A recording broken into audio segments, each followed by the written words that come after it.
Listen closely, because this might be the last calm moment you get. When society breaks, no one's rushing to trade gold. No one's offering silver for safety. They're hunting for what works, what keeps their blood clean, their bodies warm, and their minds sharp. That's the brutal truth no one wants to say out loud.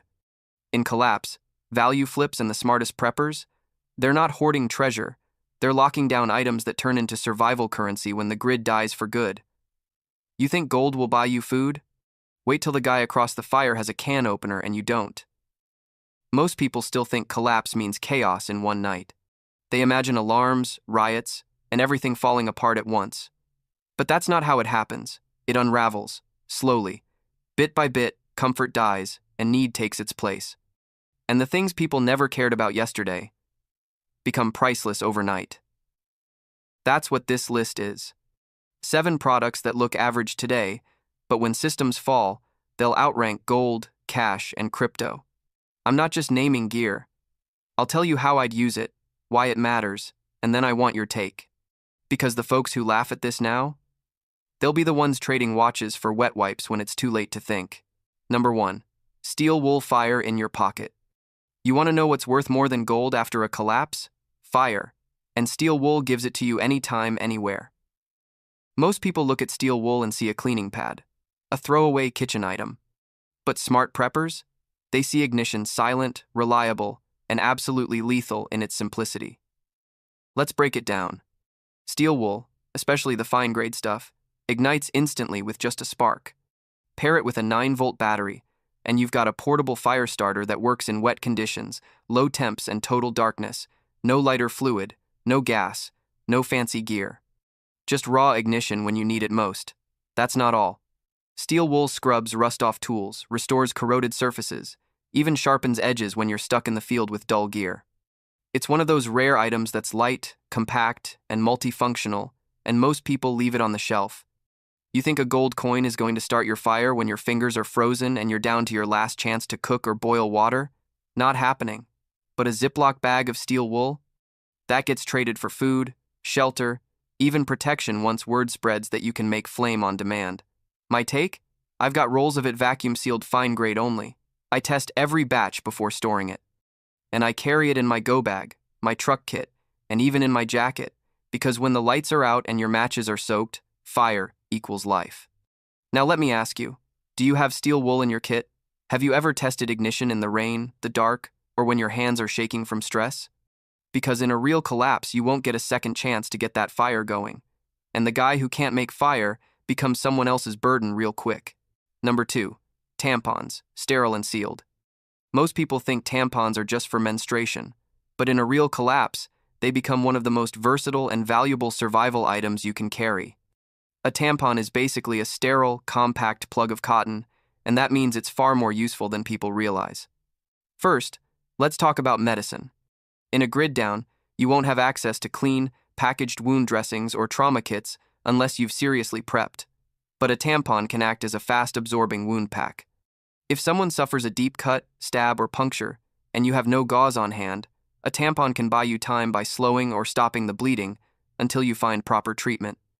That alone makes it worth more than gold when things go bad. But it doesn't stop there. Tampons also double as excellent fire starters. The cotton ignites quickly and burns hot, which makes it perfect for getting a fire going when you're under pressure or working in damp conditions. It's simple, it's compact, and it just works.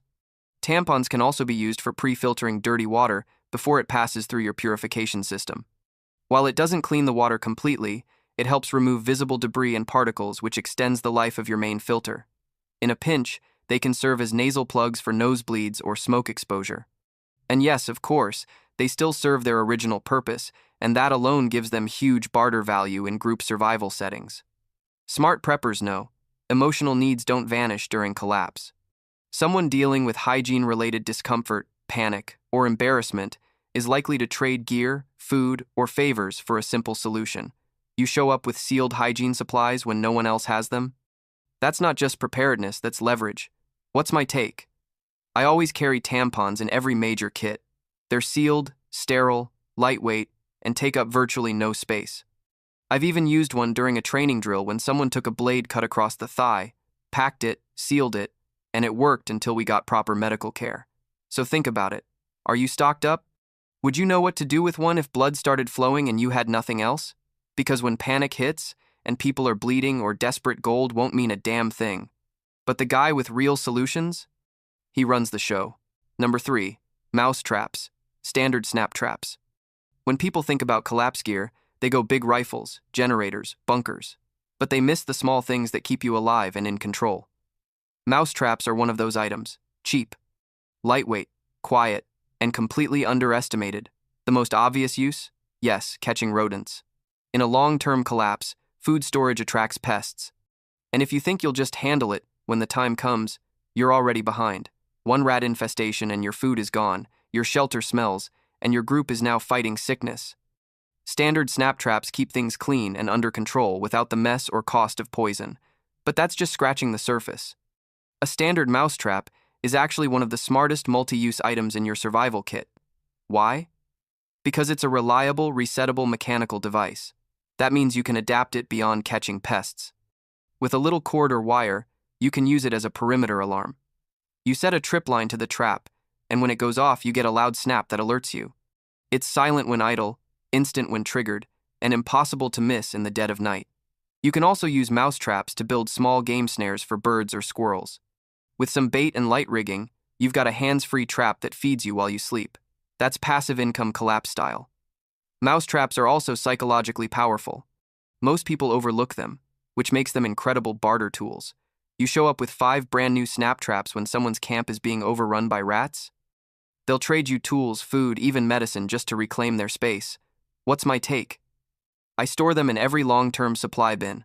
I vacuum seal packs of 5 with string and bait tucked inside. And I always carry 2 in my go bag, because when you're sleeping in unknown terrain, a few traps on the perimeter is better than nothing. They're quiet, effective, cheap, and most importantly, no one sees them coming. So let me ask you something real. Do you even have a single trap in your supplies? Have you ever set one in the field? Because if you're not catching, alerting, or bartering, you're just waiting. And collapse doesn't wait for anyone. Number 4. Battery, operated aquarium air pump. This might sound strange at first, an aquarium air pump? Really? But stick with me, because this one tool can give you an edge most preppers don't even think about. And that's exactly why it's worth more than gold when things go dark. When the power grid collapses, water becomes one of the most fragile resources you've got. Not just in terms of access, but in storage. Think about this. You've stocked up gallons of water in barrels or containers. It's sitting still, unmoving, possibly warming up under the sun. What happens next? That water starts to stagnate. Bacteria begin to grow. Algae spreads. And the last thing you want in a collapse is a stomach infection because your emergency water turned toxic. That's where the aquarium air pump comes in. The battery-operated ones were designed to keep fish alive during blackouts, but smart preppers repurpose them. Drop one in a water barrel for just a few minutes a day, and it oxygenates the water, keeping it moving, discouraging bacteria buildup, and preventing algae growth. It doesn't purify, but it delays spoilage and extends usability, which is critical when clean water sources vanish. That's just the start. You can also use these pumps for improvised water circulation in hydroponic setups. If you're growing food off-grid, moving nutrients through a DIY system becomes necessary. The pump helps move water in passive setups, keeping roots from rotting and plants alive. In other cases, you can rig it to provide airflow in sealed containers or assist in low-pressure ventilation projects when other tools fail. Because it runs on batteries, you're not relying on solar panels or fuel. You just plug it in and let it run for short bursts. It's quiet, lightweight, and often overlooked, which also makes it a killer barter item. Imagine trading one of these to someone with food but spoiled water. That's not a favor, that's power. My take? I keep 3 of these sealed, with backup D batteries stored alongside them. I rotate them out, test them every 6 months, and have tubing pre-attached so I can deploy instantly. So here's the real question. Are you just storing water? Or are you protecting it? Because when supply chains shut down, keeping water drinkable becomes just as important as finding it in the first place. Gold won't make your water safe, but this $15 tool might save your entire stash. Number 5, graphite lubricant. When collapse hits, every movement matters. Every door you open, every drawer you check, every trigger you pull, it all needs to work smoothly and silently. And that's why graphite lubricant, not oil, becomes one of the smartest, most underrated survival tools you can carry. Most people think of lubricant and immediately go for oil, WD-40, gun oil, mechanical grease. But in a real-world survival scenario, oil becomes a liability. It collects dust, turns sticky in the wrong weather, and eventually breaks down your gear if overused. Graphite, on the other hand, is a dry lubricant. It's odorless, temperature-resistant, dust-repellent, and whisper-silent. That combination makes it collapse into gold. Graphite is perfect for locks, zippers, hinges, and firearms. It allows silent access to shelters, gearboxes, or storage units without giving away your position. In high-risk zones, where noise draws attention, this kind of low-signature maintenance tool is a tactical edge. You don't want your safe house door creaking loud enough to wake a pack of looters 2 blocks away. You want to move like a ghost. Graphite helps you do that. It also works better in dirty environments. Collapse means dust, debris, broken structures, and sand blowing through compromised areas. If you've ever used wet oil in that kind of setting, you know what happens: grit sticks, movement jams, and suddenly your tool is worse than useless. Graphite doesn't do that. It glides, cleanly, silently. And in a trade economy, where smart people are protecting their tools, locks, weapons, and improvised gear, graphite becomes an item that commands respect. You're not just offering maintenance, you're offering silence, stealth, precision. You're offering control when most people are fumbling with stuck bolts and jammed latches.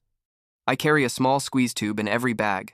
It weighs nothing, lasts forever, and has saved me from exposure more than once. I've used it to silently open a fence gate without alerting stray dogs. I've used it to fix a stuck hatch on a rain barrel. I've even used it to help a stranger unlock a rusted bike chain and ended up trading for extra rations just because I had what they didn't. Ask yourself, are you prepped for movement? Not just escape, but movement that doesn't announce you. Because when collapse rewards the quiet, graphite might be the most valuable thing you own, and no one saw it coming. Number 6, mosquito net. Most people underestimate the threat of insects in a collapse. They think of looters, food shortages, or grid failure, but they forget that the smallest threats are often the deadliest. That's where a mosquito net becomes more valuable than gold. In a grid-down world, you're not sleeping in comfort, you're sleeping outside. In cabins, makeshift shelters, vehicles, or open terrain. And when you do, you're exposed to swarms of biting insects, especially in humid or warm climates. One night of bites won't just ruin your sleep.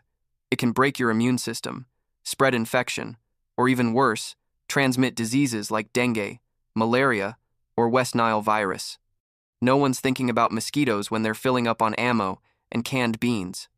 But when you've got 30 bites on your legs, an open scratch gets infected, and you can't walk the next day, that's when it hits you. Comfort is survival, protection is leverage. A mosquito net solves that instantly. It's lightweight, foldable, and completely passive. You don't need power, you don't need chemicals. You just hang it, zip it, and rest without the constant buzzing that keeps everyone else awake. And in a collapse, sleep becomes mission critical. If you're not sleeping, you're not thinking. And if you're not thinking, you're not surviving. Beyond sleep, it's also a morale multiplier. In a camp environment, a net gives people privacy, protection, and a sense of control even when everything else feels out of control. And let's talk about trade value. You pull out a brand new mosquito net when someone's been scratching themselves raw for 3 nights straight. You don't just have an item. You have negotiating power.